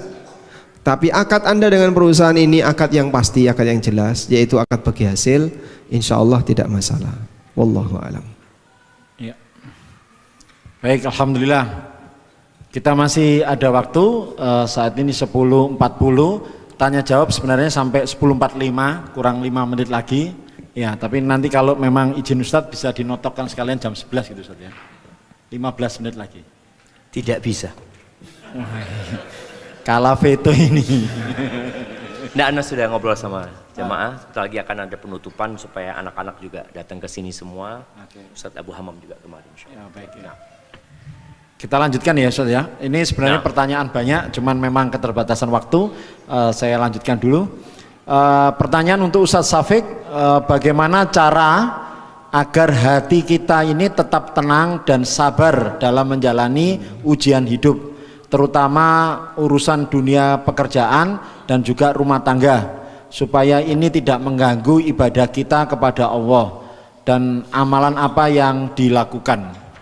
Masya Allah, barakallahu fiik. Jamaah rahimakumullah, yang membuat orang itu tenang hidupnya adalah iman. Makanya iman itu ada hubungan yang erat dengan aman. Dan memang dua-duanya dari asal kata yang sama ya. Allah Azza wa Jalla mengatakan alladzina amanu wa lam yalbisu imanahum bidzulmin ulaika lahumul amnu wa hum muhtadun. Orang-orang yang beriman dan tidak mencampur adukkan keimanan mereka dengan kezaliman, maka mereka adalah orang-orang yang akan mendapatkan keamanan dan mereka adalah orang-orang yang akan mendapatkan petunjuk. Maka sesuai dengan tingkat keimanan antum, seperti itu pula insya Allah kedamaian, ketentraman yang akan didapatkan. Dan di antara rukun iman itu, antu'mina billahi wa malaikatihi wa kutubihi wa rusulihi wal yaumil akhir wa tu'mina bil qadari khairihi wa syarrihi. Semua rukun iman ini kalau kita benar-benar mengimaninya sesuai dengan yang diperintahkan Allah dan Rasulnya, insya Allah kita akan tenang. Ketika kita beriman dengan hari akhir, tadi sudah disampaikan oleh Ustaz Ami tentang bagaimana persidangan di hari akhir nanti. Bagaimana ada orang-orang yang ternyata terlambat masuk surga dikarenakan amalannya, dikarenakan terlalu banyak harta dia, sehingga panjang hisapnya. Tapi ada orang-orang yang cepat masuk surga karena dia miskin, nggak ada yang mau dihisap, selesai masuk surga. Tapi tadi juga disinggung oleh Ustaz Ami, boleh jadi nih orang miskin derajatnya nggak lebih baik daripada orang kaya, tapi boleh jadi orang miskin itu juga lebih baik daripada orang kaya derajatnya. Karena ketika para ulama menyebutkan mana yang lebih utama, orang kaya yang bersyukur atau orang miskin yang bersabar, yang paling utama adalah yang paling bertakwa kepada Allah Azza wa Jalla. Jadi tingkat ketakwaan itu, makanya Allah mengatakan walikullin darajatun mimma amilu. Semua akan mendapatkan derajat sesuai dengan amalan mereka. Maka keimanan dengan hari akhir ya, keimanan dengan adanya surga, ketika kita tahu kita capek, kita lelah menghadapi kehidupan rumah tangga, melihat orang-orang lain kayaknya hidupnya senang, lalu kita ingat dengan hari akhir, itu akan membuat kita jadi tenang. Maka orang kalau ingat dengan kematian, kalau orang itu dalam kondisi lapang ya, maka dia akan sempit ya mah.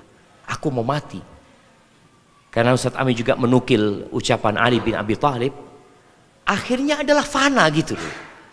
Karena ada orang ketika dapat harta banyak dia mulai lupa daratan. Tapi ketika dia ingat dengan kematian, menyempit, iya ini entar lagi hilang, entar lagi habis gitu. Dan ketika orang itu susah dan dia ingat dengan kematian, jadi lapang ya mah. Nggak lama lagi aku akan meninggalkan dunia ini insya Allah. Dia ingat dengan kematian. Maka beriman dengan hari akhir tadi. Kemudian beriman dengan takdir baik dan buruk. Itu juga membuat orang jadi tenang. Apapun yang terjadi sejatinya sudah ditakdirkan. Mau itu kesenangan, mau itu kesusahan, itu sudah ditakdirkan. Jadi seorang hamba ketika mendapati sesuatu yang tidak dia sukai, yang tidak menyenangkan, dia beriman bahwa hal ini 50.000 tahun sebelum penciptaan langit dan bumi sudah dicatat. Dan alhamdulillah musibah ini sudah lewat gitu loh. Semoga aku dikasih pahala ketika menghadapi musibah dan kesulitan-kesulitan tersebut. Jadi hendaklah seorang itu menguatkan keimanannya. Dan di antara yang menjadi sumber penguat keimanan itu, yang pertama adalah ini secara global ya, at-tadabbur fi ayatillah al-matluwah. Bertadabbur, menghayati, merenungkan ayat-ayat Allah yang dibaca. Al-Quranul Karim, sunnah-sunnah Nabi alaihissalatu wassalam. Maka tolong pulang dari sini ditambah baca Qurannya, ditambah tadabbur ayatnya. Belilah kitab Riyadhus Shalihin, taruh di rumahnya, kumpulan-kumpulan hadis Nabi alaihissalatu wassalam. Antum baca, punya waktu tiap hari membaca 1 halaman mungkin atau 2 halaman ya. Antum baca dan antum tadabburi, nggak ngerti tanya sama ustaz. Dan alhamdulillah ada kajian-kajian ustaz yang mensyarah Riyadhus Shalihin. Kemudian at-tafakkur fi ayatillah al-kauniyah. Bertafakkur terhadap ciptaan-ciptaan Allah Azza wa Jalla. Jadi dalam semua ciptaan Allah itu ada tanda kebesaran Allah Azza wa Jalla. Sampai ketika antum makan, antum coba pikirkan, kok bisa ayam ini ada di sini? Proses ayam itu dari telur ya. Lebih dulu mana jamaah? Telur apa ayam? Nah, mana dulu yang mana yang lebih dulu? Bisa. Ayam itu dari apa? Telur. Dari telur. Loh kan, ayam itu dari telur. Apa saja? Antum ngelihat lalat ya. Antum ngelihat ada serangga-serangga. Wallahi ketika antum ngelihat keimanan. Yang dengan bertambahnya iman antum, insya Allah menghadapi masalah itu jadi ringan. Yang ketiga, mengetahui kenapa antum diciptakan. Jadi ketika orang faham keberadaan dia di muka bumi ini adalah untuk mengabdi kepada Allah Azza wa Jal, dia akan faham apapun yang terjadi, udah ketentuan Allah. Dan dalam semuanya akan ada perhitungannya di sisi Allah Azza wa Jal. Aku diciptakan bukan untuk bersenang-senang. Dan pembagian rizki yang kita lihat berbeda-beda, itu bukan karena amalan, tapi karena ujian yang Allah berikan kepada mereka. Kemudian yang keempat, mengamalkan apa yang diperintahkan seorang oleh Allah dan Rasulnya, maka diamalkan. Setelah kita tahu kenapa kita diciptakan, ya sudah, amalkan hal itu, insya Allah akan bertambah keimanan kita dan akan dapat menghadapi berbagai masalah dengan lebih damai lagi. Hada wallahu a'lam bishawab. Lebih 2 menit kan Ustaz. Masya Allah. Nah, ini komplotan anak-anak sudah. ya ini yang kita tunggu-tunggu Ustaz. Nah, Kami undang Ustaz Abu Hamam untuk naik ke atas panggung. Tafadhol Ustaz. antum ini jamaah, ada pemain di balik layar. Ini Ustaz Abu Hamam yang bermain di balik layar ini Ustaz, ngurusin anak-anak. Jadi kalau ana ngurusin bapak-bapak, tenang, ada Coach Dodi yang kalau sudah tidur beliau akan bangunkan antum. Tapi ini beliau kalau anak-anak lagi rame, entah diapakan, nggak ada yang babak belur Ustaz. Beliau sudah melewati rintangan sabar.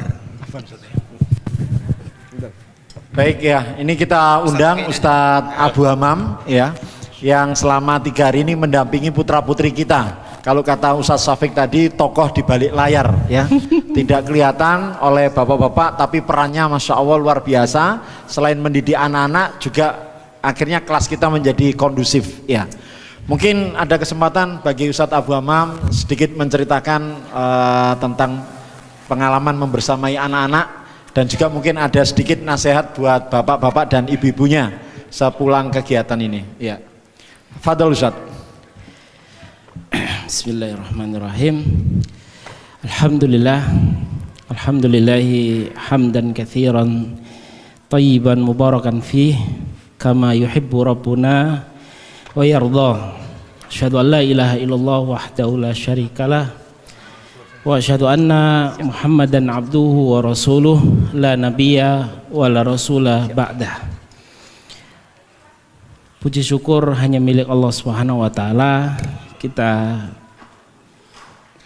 menyampaikan syukur kita kepada Allah Subhanahu wa taala. Sebuah nikmat al-ayyul aba wal ummahat, nikmat dari Allah Subhanahu wa taala yang tidak terhingga. Kita diberikan oleh Allah Subhanahu wa taala karunia seorang anak. Kita berharap anak-anak kita adalah aset yang berharga bagi kita. Sampai pun kita meninggal dunia, tatkala kita meninggalkan anak soleh dan solihah, mereka senantiasa memberikan manfaat untuk kita. Maka ini adalah sebuah karunia dan juga kita pertanggungjawabkan nanti di akhirat. 3 hari ini saya bersama anak-anak panjenengan luar biasa, belajar sama mereka di tengah kepolosan mereka, di tengah fitrah yang masih suci yang ada pada mereka mungkin tidak seperti bapak-bapak. Kalau bapak-bapak di sini bahkan ada sesi tersendiri konsultasi dengan Ustadz Syafiq, Ustadz Amin Nurbait, ada masalah yang belum bisa dipecahkan secara bersama. Harus ada momen tertentu secara khusus. Tapi anak-anak kita, Masya Allah, Bapak Ibu sekalian, mereka membawa fitrahnya, membawa bagaimana anak-anak ini masih bersih. Sebuah nikmat dari Allah Subhanahu wa taala tatkala kita mengantarkan mereka untuk senantiasa menjaga fitrah yang Allah Subhanahu wa taala berikan kepada mereka. Kita ajari mereka bagaimana mengenal penciptanya, mengenal Allah Subhanahu wa taala yang menciptakan anak-anak, yang memberikan rezeki kepada mereka, mengatur mereka. Kita jaga fitrah tersebut. Kita mengenalkan kepada anak-anak tauladan yang seharusnya mereka jadikan teladan, yaitu Nabi kita Muhammad sallallahu alaihi wasallam. Kita kenalkan kepada anak-anak kita, yaitu para ulama yang senantiasa menyampaikan petunjuk dari Al-Quran dan dari hadis Nabi Shallallahu Alaihi Wasallam. Dengan itu semuanya kita berharap ya kita benar-benar menjaga aset yang sangat istimewa ini, yaitu anak-anak kita. Ya, kita jaga fitrah mereka, kita kenalkan di dunia kajian, tentunya sesuai dengan gaya bahasa mereka luar biasa. Anak-anak kita mungkin banyak ilmu yang mereka dapatkan. Kalau kita mungkin karena banyaknya masalah yang kita dapati, ya kita berharap nanti jenengan di rumah, Masya Allah, bisa memurojaah lagi tetap ilmu-ilmu yang disampaikan oleh guru-guru kita bisa kita amalkan. Namun anak-anak kita, Masya Allah, serapan mereka banyak. Bapak Ibu sekalian, nanti bisa ditanya apa yang dipelajari di sini, tadi belajar sama Ustadz apa dan lain sebagainya, jenengan tanya. Mungkin anak-anak juga kasih kesempatan untuk tanya jenengan gitu ya. Iya, jadi Bapak Ibu sekalian yang dirahmati Allah Subhanahu wa taala, semoga kita bersama-sama di acara daurah ini, daurah keluarga sakinah, benar-benar terrealisasi menjadi keluarga yang sakinah. Ya, sakinah di atas ilmu, di atas apa namanya? Coach tadi ilmiah, berilmu, harmonis, bahagia. Semoga itu bisa kita dapatkan ya di dalam kita menjalani kehidupan kita sehari-hari, dan tentunya kita tidak berhenti Bapak Ibu sekalian untuk mengawal, membekali diri kita, membekali anak-anak kita dengan ilmu ya, insya Allah demikian ya. Saya juga mengucapkan banyak-banyak terima kasih kepada Bapak Ibu sekalian, ayyuhal aba wal ummahat, yang mengajak putra-putrinya di sini. Ya, terus terang ini adalah sebuah kebahagiaan bagi kita bisa berinteraksi dengan anak-anak yang Masya Allah mereka luar biasa semangatnya. Barakallahu fikum wa akhiru da'wana alhamdulillahirabbil alamin. Assalamualaikum warahmatullahi wabarakatuh. Waalaikumsalam warahmatullahi wabarakatuh.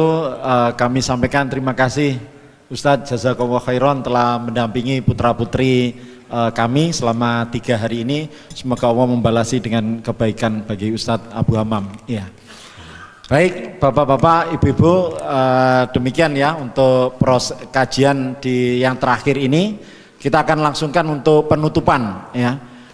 Terlebih dahulu yang pertama kami memberikan kesempatan kepada mungkin salah satu peserta ya, salah satu peserta barangkali dari ikhwan 1 orang, kemudian nanti dari akhwat 1 orang, mungkin berkenan memberikan kesan selama 3 hari ini dan juga pesan ya atau harapan setelah mendapatkan kegiatan ini di DKS ini, apa kira-kira yang menjadi harapan atau komitmen baru ya yang nantinya diterapkan.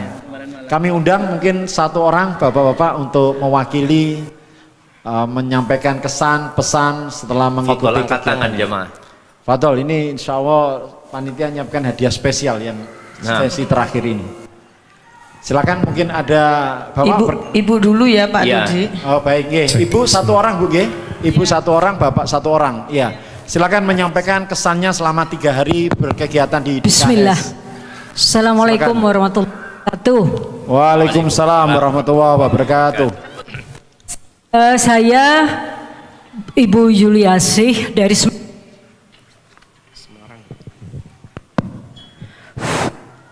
Ya, silakan.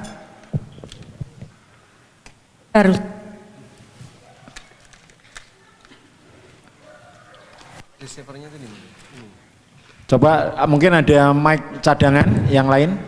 Bentar Pak Dodi. Nggih, baik, iya. Nanti sambil satu orang bapak ya, kira-kira nanti yang bersedia bisa angkat tangan. Assalamualaikum warahmatullahi wabarakatuh. Waalaikumsalam warahmatullahi wabarakatuh. Monggo Ya. Ibu. Saya dari Semarang, usia hampir 63 tahun. Daurah dimanapun insya Allah, kalau masih di Jawa ikut insya Allah. Masya Allah. Karena surga saya itu ada di taklim.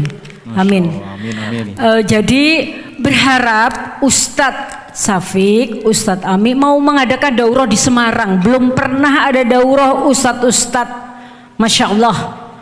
Jadi belum pernah daurah 3 hari di Semarang, belum ada. Makanya saya daurahnya jadi keluar Semarang. Jadi daurah kali ini Masya Allah, jazakumullah khair, barakallahu fikum. Semoga bisa bertemu kembali kita semua di surga Allah. Amin. Amin. Assalamualaikum warahmatullahi wabarakatuh. Waalaikumsalam warahmatullahi wabarakatuh. Baik, terima kasih Ibu, jazakillah khairan. Ya, tadi ada harapan supaya diadakan daurah semacam ini 3 hari di Semarang. Ya, Ya DKS pindah Semarang. siap. Lapor Pak Ilham nanti Ustaz. Siap. Ya.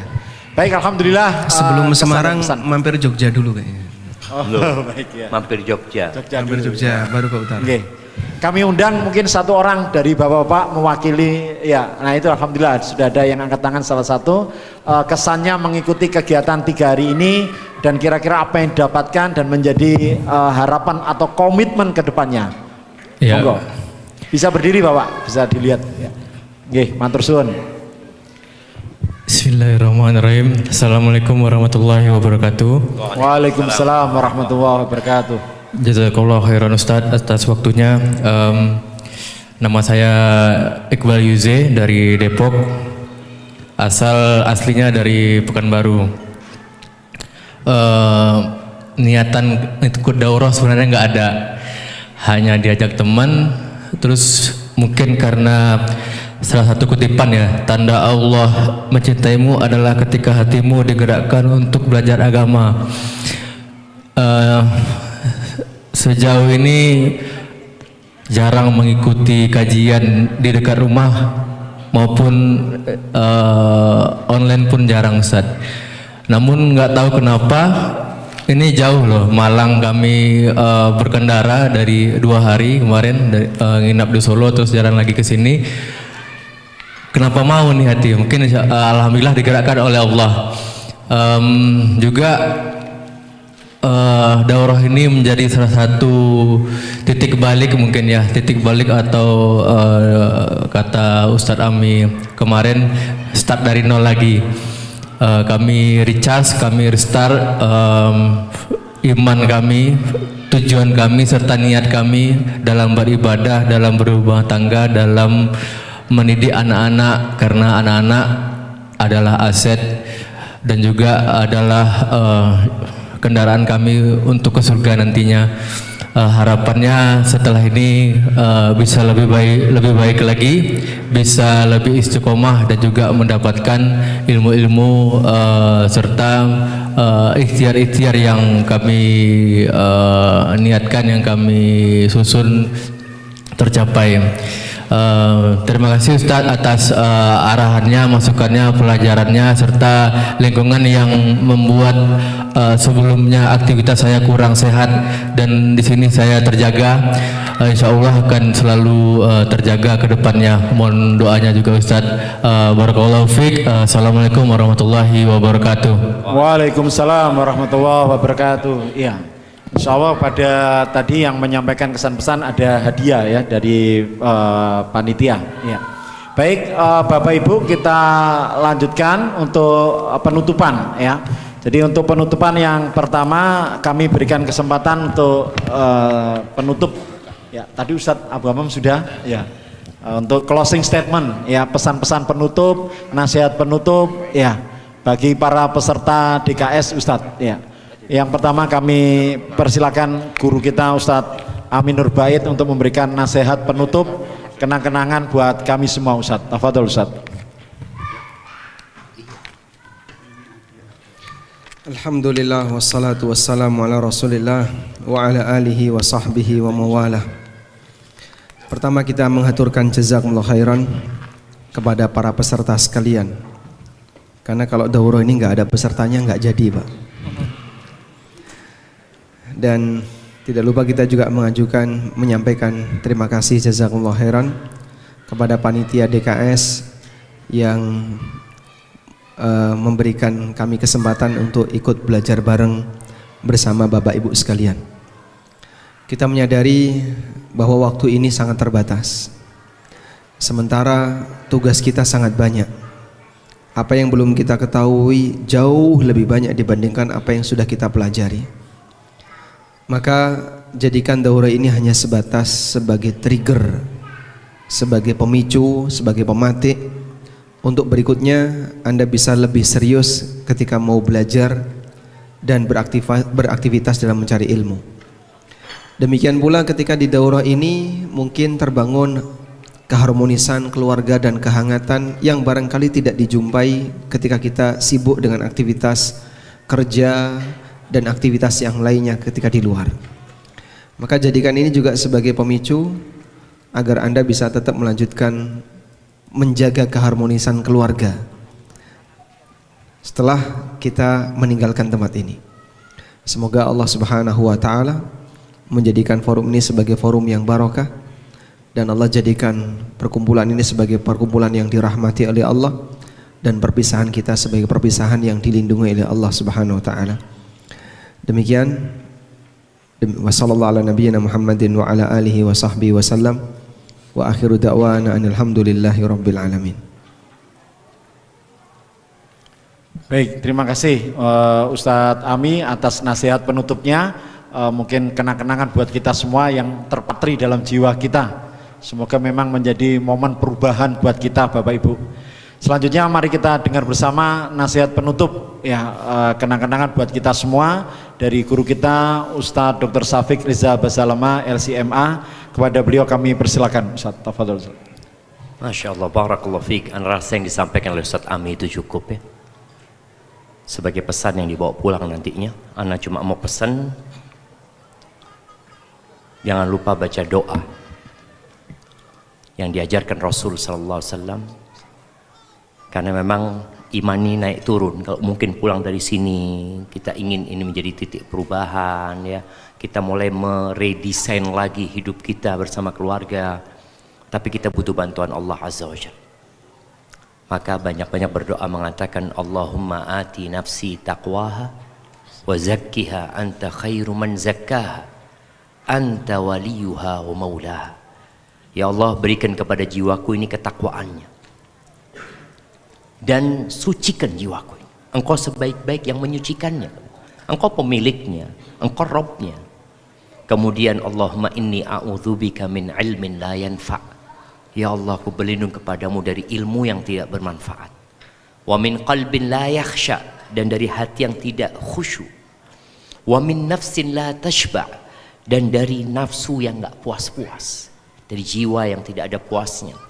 Wa min da'watin la yustajabu laha, dan dari doa yang tidak dikabulkan.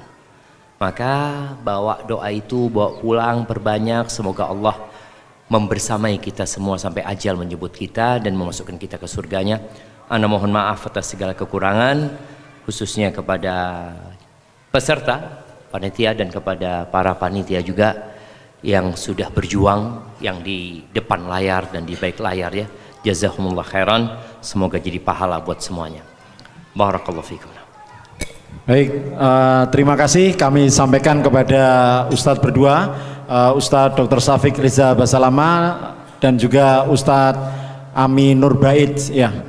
Semoga Allah membalasi kebaikan dengan kebaikan yang lebih baik kepada beliau berdua. Semoga ilmunya menjadi ilmu bermanfaat dan bisa kita terapkan dalam kehidupan kita sehari-hari ya. Demikian untuk kegiatan kita pada daurah yang ke-12 ini.